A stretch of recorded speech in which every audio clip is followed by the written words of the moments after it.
Terakhir-terakhirnya adalah ya bani Adam, wahai anak Adam, kita dipanggil semuanya. Setelah Allah ceritakan panjang lebar tadi kisah ayah kita Adam dan istrinya Hawa, kata Allah, hai anak Adam, qad anzalna alaikum libasa yuwari sawatikum warisha. Sesungguhnya kami telah menurunkan kepada kalian pakaian untuk menutup aurat-aurat kalian dan pakaian yang indah juga perhiasan-perhiasan. Walibasut taqwa dzalika khair.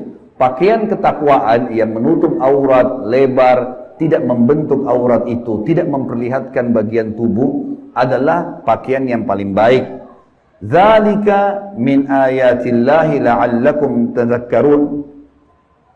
La'allahum yatadhakkarun. Dzalika min ayatillahi la'allahum yatadhakkarun. Itulah ayat-ayat dari Allah, mudah-mudahan mereka mengingatnya. Anak cucu Adam.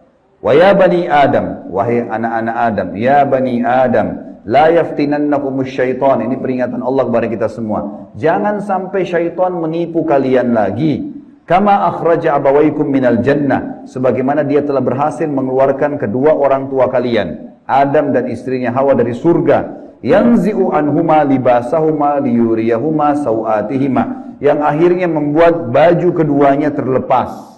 Kata ulama tafsir, godaan syaitan yang pertama, bagaimana orang terbiasa terbuka auratnya sehingga menggoda orang lain. Sebagaimana digodanya ayah kita dan ibu kita dulu. Innahu yarakum huwa wa qabilu min haitsu la tarawnahum. Sesungguhnya dia, iblis itu sama pengikut-pengikutnya melihat kalian, yang kalian tidak bisa lihat mereka. Kita nggak bisa lihat iblis, tidak bisa lihat syaitan, tapi mereka bisa lihat kita. Di sekitar kita mereka ada. Inna ja'alna syayatina awliya lil ladzina la yu'minun. Dan kami jadikan orang-orang atau syaitan-syaitan pemimpin dan teman-teman orang-orang yang tidak mau beriman. Jadi ayat-ayat yang panjang lebar tadi teman-teman sekalian, mohon maaf ini agak panjang tadi saya bacakan, karena memang di situ inti yang kita ingin jelaskan.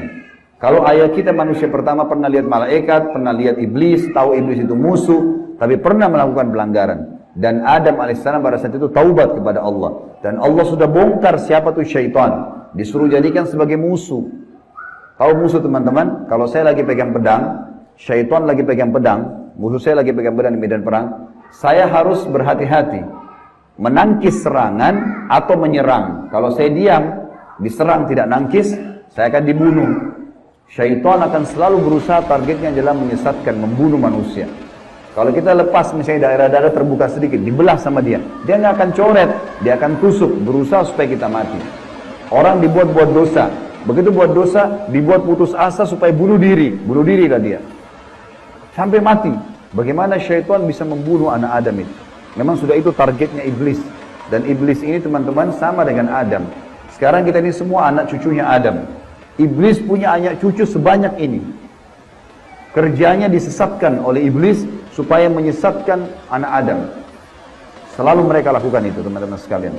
Maka Allah mengingatkan kepada kita dengan hati-hati sekali. Ingat, jangan jadikan syaitan itu sebagai teman-teman kalian. Dan perlu teman-teman tahu, jin ini lebih banyak jumlahnya dari manusia ya.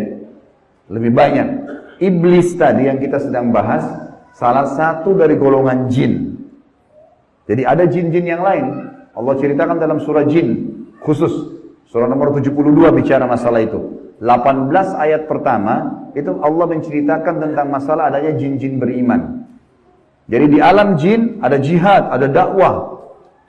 Tetapi kepada syaitan, dan syaitan ini golongan fasik dan golongan kafir dari jin. Ada jin mukmin, ada jin fasik, ada jin kafir, sama manusia. Ada manusia beriman, ini yang beriman manusia, dan jin yang beriman tidak akan interaksi. Kalau golongan fasik dari manusia dan golongan kafir, fasik maksudnya muslim tapi masih banyak dosanya. Di alam jin juga ada jin fasik, muslim tapi banyak dosanya, dan ada kafir. Di alam jin, fasik sama kafir ini namanya syaitan. Jadi semua syaitan pasti jin, tidak semua jin itu syaitan. Bisa ditangkap ini ya? Oke. Ini pemahamannya. Nah, syaitan ini dipimpin oleh iblis. Jadi iblis bukan raja jin, tapi raja syaitan. Teman-teman sekalian, semua syaitan kita disuruh jadikan musuh. Kalau datang, diusir. Kalau kita ganggu syaitan, atau syaitan ganggu kita, kalau kita diganggu oleh syaitan, maaf, bahasanya gini, kalau kita diganggu oleh syaitan, tadi saya keliru ucapinnya. Kalau kita diganggu oleh syaitan, kita harus usir. A'udzubillahi minasyaitonir rajim. Mulai ada malas ibadah, mau buat dosa, mau buat zina, a'udzubillahi minasyaitonir rajim. Syaitan lagi datang nih godain.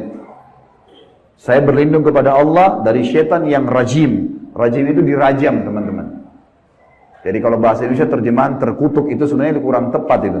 Tepatnya rajim itu adalah dirajam. Rajam itu malaikat ambil panah api dipanahin dia. Jadi kalau kita diganggu oleh syaitan, kita bilang a'udzubillahi minasyaitonir rajim. Itu Allah datangkan malaikat bunuh syaitan itu yang sedang goda kita. Dirajam dia, dilempar dengan panah-panah api.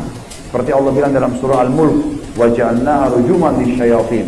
Dan kami jadikan bintang-bintang itu sebagai panah-panah untuk mematikan syaitan-syaitan. Jadi nggak boleh berteman, nggak boleh menikah, nggak boleh interaksi, nggak boleh apa-apa. Mereka punya dimensi waktu yang berbeda. Tidak boleh lintas alam. Teman-teman, kita ini manusia. Manusia sudah Allah ciptakan makanan kita. Makanan kita inilah daging, ini ayam, ada sayur-sayuran, ada buah-buahan yang kelihatan depan mata. Yang manusia bisa cocok tanam, bisa ternak, itu makanan kita. Inilah kita, inilah baju kita. Inilah penglihatan kita yang kita bisa lihat. Inilah bangunan rumah kita dan masjid kita. Ini alam kita, teman-teman. Untuk membuat manusia lain suka dengan kita simpatik, ada cara manusiawi. Ya, punya pintar dalam berbicara, punya prestasi dunia, berpendidikan kah, kaya kah, suka membantu kah, ada caranya. Jangan pindah lintas alam nih. Orang-orang yang jadi dukun, jadi peramal, jadi penyamun, ini lintas alam. Dia pergi ke jin-jin itu, minta tolong. Dan ini tidak boleh. Pindah ke alam mereka tidak boleh. Dilarang sama Allah. Kalau kita pindah ke alam mereka, kita akan ditipu nanti. Kalau jin beriman, tidak akan kerjasama sama manusia. Tapi syaitan ini kerjasama sama manusia. Ingat, kita pemimpin. Garis bawahi kalimat ini. Jadi, orang-orang yang jadi dukun itu, kalau mereka pergi ke bersemedi di gua, di pinggir pantai, manggil-manggil, wahai dewa, wahai penjaga ini, apalah di Indonesia, ini Roro Kidur lah, atau apa semua dipanggil Gondoruo, Tuyul. Ini semua teman-teman, bahasa yang diucapkan oleh manusia, karena tidak paham kedudukan dia. Dia kalau lagi bersemedi di situ, syaitan yang lewat di sekitar tempat itu, muter-muter lihat, ini manusia, ini pemimpin saya ini. Nggak bisa, dia mengalahkan manusia nggak bisa. Syaitan nggak bisa kalahin kita. Syaitan hanya bisa bisik saja, buat, jangan, gini, cuma begitu. Nggak lebih daripada itu. Bapak Ibu sekarang waktu mau kesini tadi ke masjid, mungkin ada syaitan bisikin, jauh, keburu nggak ya, dapat tempat atau apalah. Tapi Bapak Ibu tetap jalan. Syaitannya mau buat apa? Nggak bisa buat apa-apa, cuma bisa bisik. Jangan gini, gitu, segala macam. Cuma itu. Manusia kalau bantah, nggak bisa buat apa-apa dia. Nggak bisa syaitan menjelma cekik kita, enggak, kamu harus berzina. Nggak. Syaitan cuma bisik, itu zina, itu perempuan, itu begini. Tapi kalau saya bilang enggak, saya nggak mau. Terus syaitannya buat apa? Nggak bisa buat apa-apa, lemah sekali. Allah bilang inna kaida syaitani kana dhaifa. Syaitan itu lemah sekali. Kalau ada manusia yang tidak faham tentang kedudukan mereka sebagai khalifah, ditipulah oleh syaitan itu. Sama tadi orang bersemedi itu. Sebenarnya teman-teman sekalian, di muka bumi ini yang mengatur kadar udara oksigen yang kita hirup, populasi manusia, populasi hewan-hewan, kadar panas udara, api, air, segala macam, ini ada malaikat-malaikat.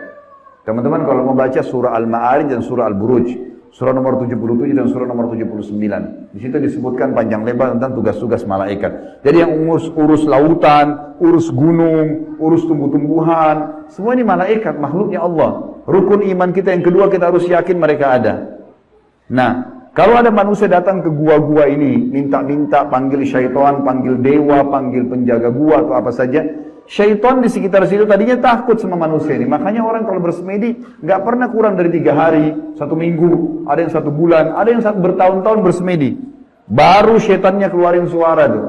Dilihat orang ini kok bodoh benar, duduk nggak makan, nggak minum. Iya, kamu mau apa? Saya mau ilmu kebal. Lihat, perhatikan syaitan tipu dia. Disuruh makan kotorannya sendiri, disuruh minum darah, disuruh ini, lintas alam lain nih. Manusia tidak mungkin mau minum darah. Fitrahnya kita nggak suka itu. Alam kita beda, kita nggak boleh makan itu memang. Allah buat kita nggak suka itu. Syaitan suka dengan bau-bau busuk. bau kotoran. Manusia nggak suka. Syaitan suruh manusia ini ikuti dia. Suruh bersemedi. Dan ini disebutkan teman-teman, sebab turunnya surah jin ini, karena ada orang-orang Arab jahiliyah dulu, mereka ini teman-teman kalau mau, kalau lagi perjalanan, bagi safar, kepala sukunya, kepala kafilah, kepala perjalanan itu, kalau sudah istirahat di satu lembah, dia tiba-tiba keluar, dia ambil setengah bekal makanan, dia bawa ke tengah-tengah lembah, lalu dia bilang begini, wahai penjaga lembah, ini setengah bekal kami, jangan ganggu kami ya. Ini perkataan siapa? Perkataan kepala kafilah tadi.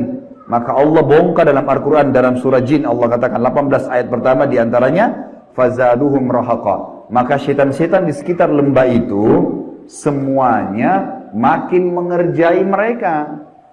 Makin jadi itu. Kalau ada satu kampung misalnya kayak di Indonesia ini paling banyak seperti itu.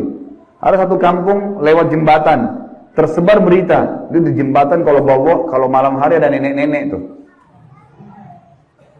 Setan tunggangi itu isu.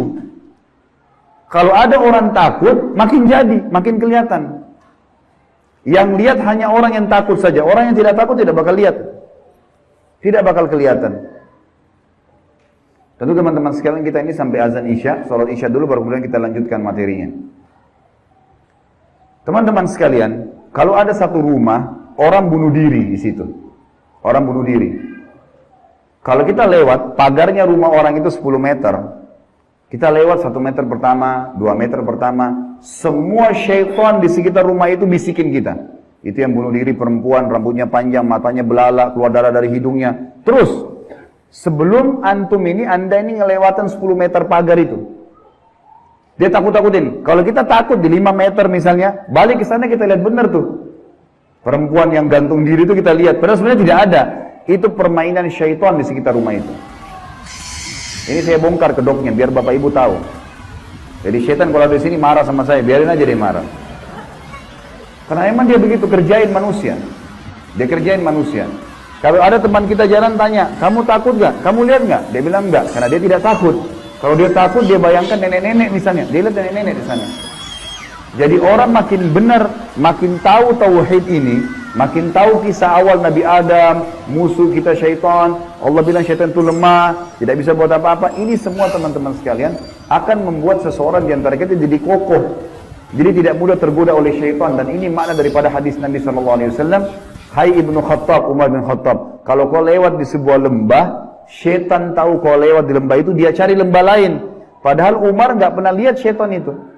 Syaitan yang lihat Umar. Kok bisa syaitannya takut? Karena tahu kalau Umar ini sudah tahu. Sedikit ada gangguan syaitan, langsung Umar baca, A'udzubillahi minasyaitonirrajim. Berarti Allah utus malaikat bunuh dia. Orang-orang yang takut saja, yang belum paham, baru kemudian dikerjai oleh syaitan itu.